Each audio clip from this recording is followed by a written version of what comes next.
Belinda Johnson froze in the grand doorway of the Whitaker mansion. Before her eyes, 3 6-year-old boys had transformed the elegant living room into what looked like a battlefield. White walls were streaked with paint, expensive furniture lay overturned, and feathers from ripped pillows drifted through the air like falling snow. But it wasn't the chaos that stole Belinda's breath. It was the pain she saw, hidden behind their wild little eyes. "You can't make us like you," shouted Tommy, the oldest, hurling a toy truck so hard it landed inches from her shoes. "We don't want another nanny. We want our mama." His younger brothers, Danny and Bobby, stood like soldiers behind him, their cheeks stained with dirt and tears. 17 nannies had come and gone in the past 6 months, and the triplets were determined to make Belinda number 18. But when Belinda looked at those trembling boys, she didn't see little monsters. She saw grief. She saw fear. She saw children drowning in heartbreak and fighting the only way they knew how, by pushing everyone away before they could be hurt again. "I know you miss your mama," Belinda said softly, stepping carefully over broken toys scattered across the floor. Her voice was steady, warm, and unlike anything the boys had heard from an adult in months. "And I'm not here to replace her. I'm here because I understand what it feels like when your world falls apart." The boys froze. No nanny had ever said anything like that. Tommy narrowed his eyes. "You don't know anything about us?"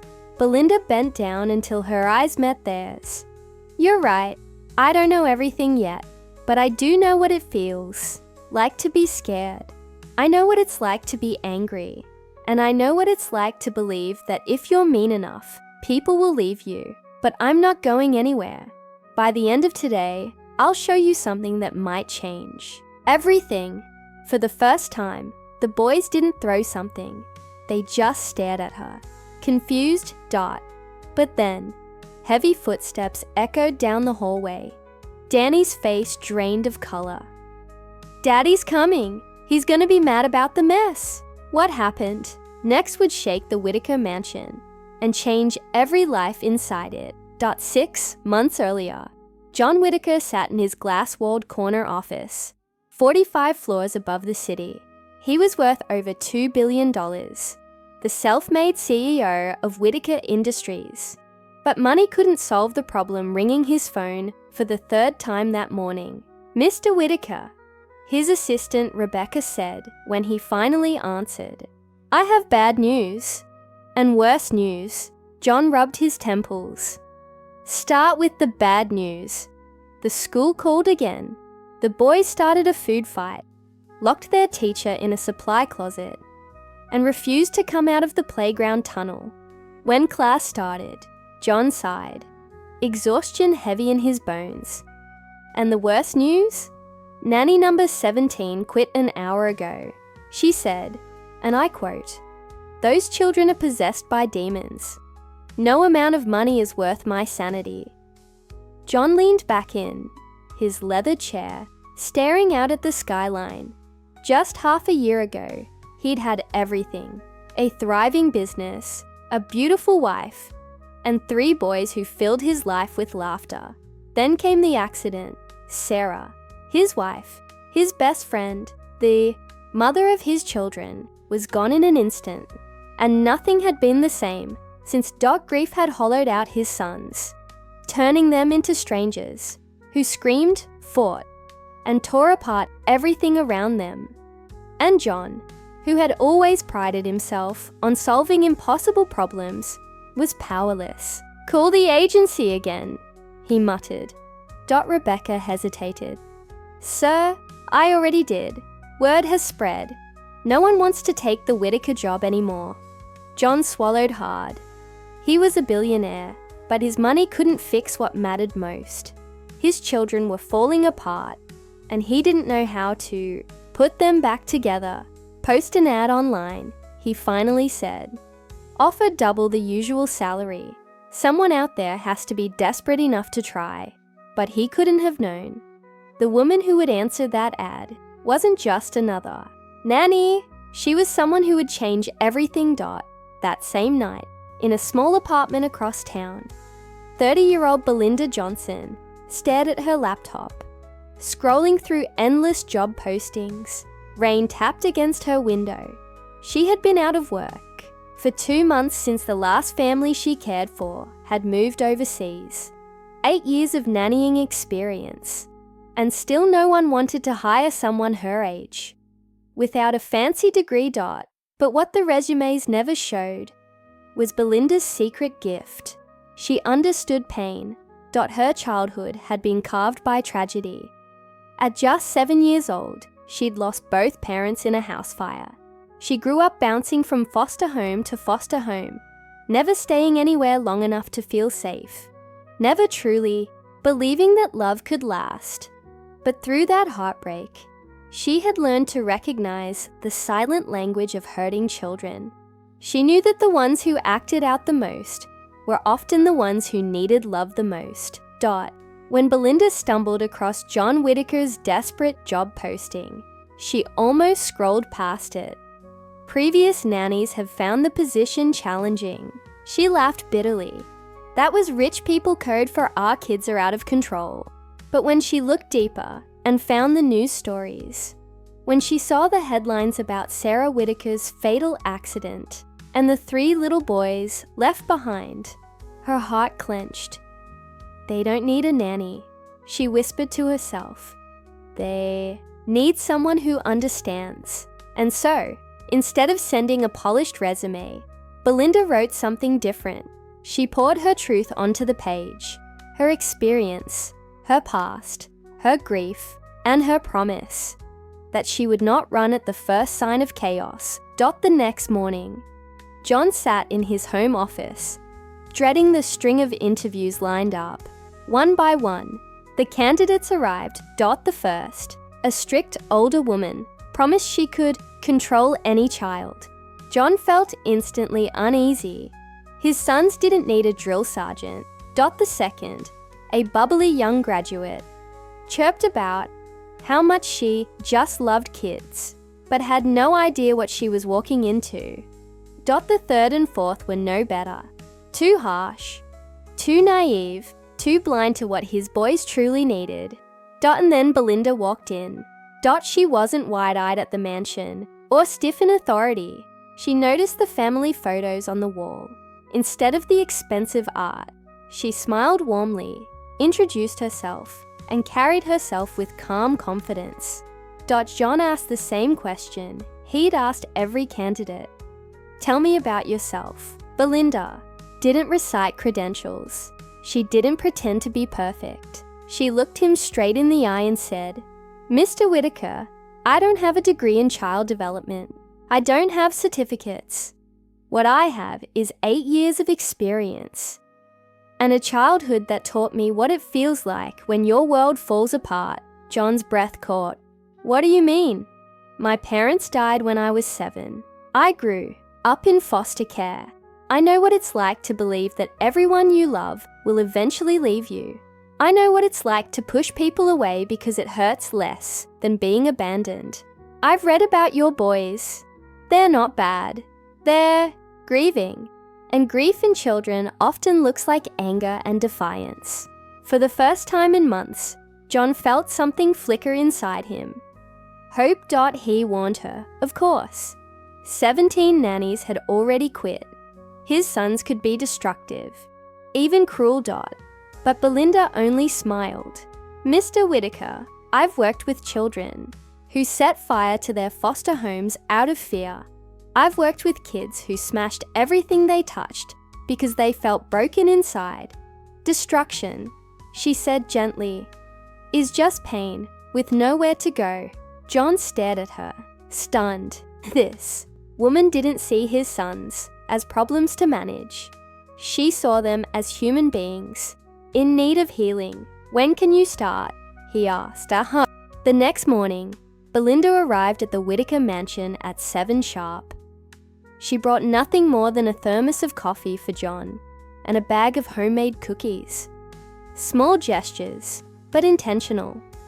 She knew that first impressions mattered, especially with children who had been let down too many times before. John met her at the door, looking exhausted. "The boys are still asleep," he muttered, "but they'll be up soon. Are you sure you're ready for this?" Belinda pressed the thermos into his hands. "You look like you need this more than I do. And yes, I'm ready. Whatever happens, today, I'm not giving up on your sons." At 7:30 on the dot, the piece shattered. 3 sets of feet thundered down the stairs, followed by shrieking laughter and the sound of glass breaking. "They're up!" John grimaced. Belinda followed, the noise to the kitchen, and stopped dead. Syrup dripped from the ceiling. The floor was coated in sticky sugar, and one boy stood triumphantly on the counter with a full bottle of orange juice raised over his head. "Food fight!" the boy shouted. Instead of yelling, Belinda laughed. "Wow," she said calmly. "You 3 are really good at making messes. I'm impressed." The boys froze mid-chaos. They weren't expecting that. "You're not going to yell?" Danny asked suspiciously. "Why would I yell?" Belinda shrugged, stepping over the sticky puddles. "This looks like fun. But I brought cookies, and I bet you're too full of syrup to want any." "Cookies?" Their defenses cracked just slightly. "I'm Belinda," she continued, sitting at the table as if this disaster was perfectly normal. "And I don't think I'm really a nanny. I'm more of a friend who makes amazing cookies and tells awesome bedtime stories." Bobby's eyes lit up. "What kind of stories?" "All kinds. Brave nights, magical animals, adventures you can't even imagine." Tommy folded his arms tightly. "We don't want friends. Friends leave." Belinda's smile softened. "You're right, Tommy. Sometimes they do. Sometimes people we love leave, even when they don't want to. That hurts more than anything." The kitchen fell quiet. Tears filled the boys' eyes. "Can I tell you a secret?" Belinda whispered.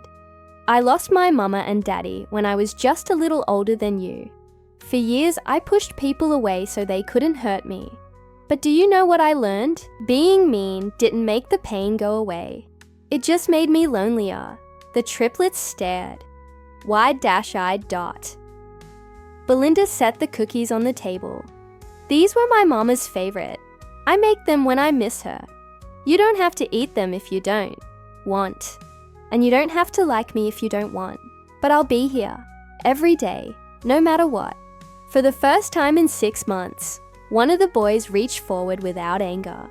Bobby took a cookie, then Danny, then finally, Tommy.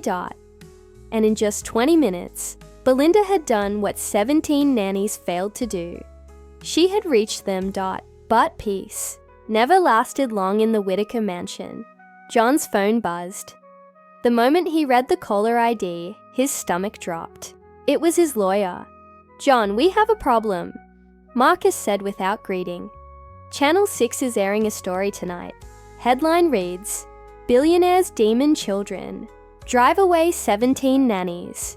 They've already interviewed some of the former nannies. It's going to get ugly." John felt sick. His sons had finally laughed, for the first time since. Their mother died, and now the media was about to destroy it. "They'll crucify Belinda," Marcus warned. "She just started. If they drag her into this, she'll leave like all the others." When John entered the kitchen, he stopped short. Belinda was on the floor with the boys, building a castle from blocks. Bobby looked up, beaming. "Daddy, we're making a castle for Mama. Belinda says she can see us from heaven." John's eyes filled with tears, but inside, fear twisted like a knife. How could he tell them the storm that was about to hit? That night, the entire family sat down to watch the news. John's stomach churned as the anchors spoke. 17 nannies in 6 months. The Whitaker triplets. Uncontrollable, dangerous, and emotionally disturbed. The screen flashed with words like problem children and broken family. "Daddy," Danny whispered. his voice trembling. Why are they saying mean things about us? John's throat locked. Before he could answer, Belinda leaned forward. Do you know what I see when I look at you? She said gently. I see 3 brave boys who love their mama so much, they'd fight the whole world to protect her memory. I see smart kids who test new people because they want to know if they're safe. And I see big hearts, just waiting for someone to help them heal. The boys blinked at her, confused but comforted. Dot on the screen, one former nanny declared, those children are damaged beyond repair. No amount of love can fix them. Tommy's face crumpled. Are we broken forever? Belinda pulled all 3. Boys close. Listen to me. You are not broken. You are not damaged. You are hurting, and that's different. Grief doesn't mean you're broken. It means you loved someone so much that losing them feels unbearable. That doesn't make you monsters. That makes you human. John watched her, stunned. In 10 minutes, she had undone months of poison. Dot. But the next call nearly destroyed him. Child Protective Services. Mr. Whitaker, a stern voice said, we've received complaints based on the media coverage. We need to schedule a home visit to evaluate the children. John hung up, pale. If CPS decided his sons were unsafe, they could take them away. When Belinda saw his face, she asked softly, bad news, CPS. They're coming. People think my boys are dangerous. The triplets. Overheard, fear flashing in their eyes. Daddy, are they going to take us away? Bobby whispered. John pulled them close. Never. I will never let anyone take you. But in the back of his mind, he was terrified. Belinda placed a steady hand on his arm. Then let them come. Invite the social worker to spend a whole day with us, not just an hour. If they see the truth, they'll understand. John stared at her, stunned by her calm. You really believe that? Belinda smiled. I believe in your boys. And that's enough. 3 days later, Mrs. Rodriguez from Child Protective Services arrived. A sharp-eyed woman in her 50s. She looked like she was ready to find chaos and dysfunction. Instead, she found 3 little boys in aprons, proudly stirring cookie dough. We're making cookies for Daddy's workers, Bobby explained. Belinda says when people work hard, they deserve something sweet. Belinda guided them gently, letting the boys explain how they felt about their mother, about the nannies, about their pain. We weren't trying to be bad, Tommy said, earnestly. We were scared. Every time we liked someone, they left, just like Mama did, Danny added. But Belinda doesn't leave. She lets us miss Mama without getting mad. For the rest of the day, Mrs. Rodriguez observed. She watched John patiently help Bobby with his lunch, listened as Belinda encouraged Tommy to talk about his fears, and saw Danny's tears met with comfort instead of punishment. By dinner, the stern woman's expression had softened. Mr. Whitaker, she said before leaving, in 20 years of this job, I've rarely seen a family working so hard to heal. Your boys aren't problems. They're children learning to trust again. And for the first time in months, John exhaled with relief. 6 months passed, and the Whitaker mansion was no longer the same house of chaos and grief. The boys were thriving at school. Teachers who once sent home daily incident reports now praised their kindness and empathy. Danny had made friends for the first time. Bobby had joined art club. And Tommy, the fierce leader, was finally smiling again. At home. Laughter filled the halls. Belinda had become more than a nanny. She was the heartbeat of the family. John, too, had changed. He worked fewer hours, no longer hiding behind endless meetings. He learned to cook breakfast, to help with homework, to be present. For years he had built empires. Now, he was learning to build something greater. A family. But the biggest transformation of all was what John felt for Belinda. One quiet evening, after the boys had gone to bed, John found her in the garden, where Sarah once played with the children. Belinda was sitting on a bench, gazing at the stars. "Belinda," John said, sitting beside her. His voice was unsteady, but his eyes were clear. "When Sarah died, I thought my family was broken forever. I thought my sons would never be happy again, and I thought I would never feel whole again. But you didn't just heal my boys, you healed me. You taught me how to be a father again, how to hope again, how to live again." He reached into his pocket, pulled out a small velvet box, and dropped to one knee. "Belinda Johnson, I love you. My sons love you, and I can't imagine our lives without you. Will you marry me? Will you become part of our family?" Tears streamed down Belinda's cheeks. She covered her mouth in shock, then threw her arms around his neck. "Yes, yes, John. 1,000 times, yes." The wedding was held in the garden that summer. The boys insisted on being ring bearers, marching proudly down the aisle in matching tuxedos. They had even written vows of their own for Belinda. "Belinda," Tommy said, speaking for all three, "we promise to be good boys for you. We promise to remember Mama loved us, and that you love us too. And we promise to help you. Take care of Daddy, because sometimes he forgets to eat lunch." The entire garden erupted in laughter and tears. At once, it was not just a wedding. It was the rebirth of a family. 2 years later, the Whitakers welcomed a baby girl, Lily. The triplets adored their tiny sister, each one swearing to protect her, to guide her, to be the kind of big brothers Belinda had taught them to be. "Look how small she is," Bobby whispered, holding Lily's hand. "We have to teach her everything," Danny declared. Tommy nodded solemnly. "Just like Belinda taught us." And so the years rolled forward. By the time the triplets turned 11, they were known at school, not for mischief, but for kindness. They were the boys who helped younger children when they cried, who stood up for classmates who were lonely. The same boys once branded as demon children were now shining examples of resilience. John had grown too. He expanded his business into a foundation for grieving families, determined to give other children the chance to heal, like his sons had. Belinda became a voice for families everywhere. She wrote a book about helping children through grief. She consulted for parents who thought their homes were falling apart, and everywhere she went, people whispered the same thing. She had a gift. But for her, the true gift was the family she had once thought she would never have. Every year, on the anniversary of Sarah's passing, the Whitakers visited her grave together. What had once been a day of sorrow became a day of remembrance. "Mama," the boys would say, "we want you to meet Belinda and Lily. You'd like them. And don't worry, Daddy smiles again now."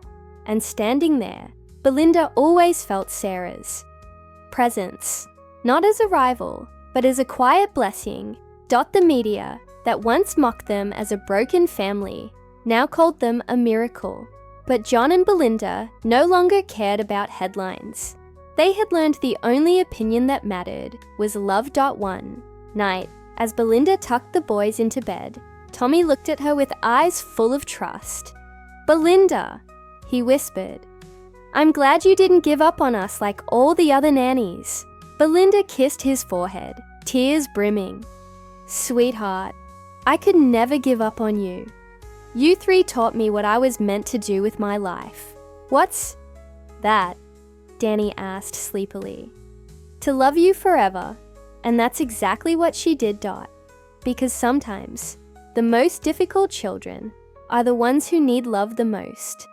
And sometimes, the people who seem least qualified are the ones who can work miracles. If this emotional story touched your heart, don't forget to like, share, and subscribe to Drama Love Stories. Every week, we bring you powerful tales of love, loss, and redemption.